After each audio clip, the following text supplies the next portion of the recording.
The Xfinity Stream app lets you restrict access to websites directly from your phone. First, go to Settings in the app.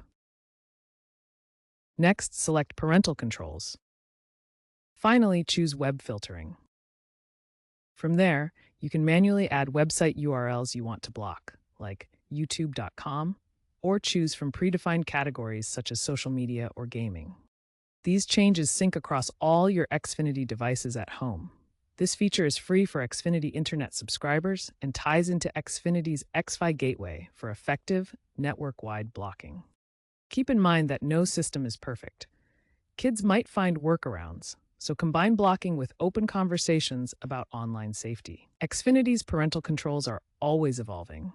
Expect to see more AI-driven features that proactively block risky sites based on browsing patterns. Plus, deeper integration with smart home devices is coming, allowing voice-activated blocking. While effective, remember to customize your blocking settings to avoid accidentally blocking educational resources. As digital parenting tools evolve, the Xfinity app will continue to be a leading solution for managing your family's online experience.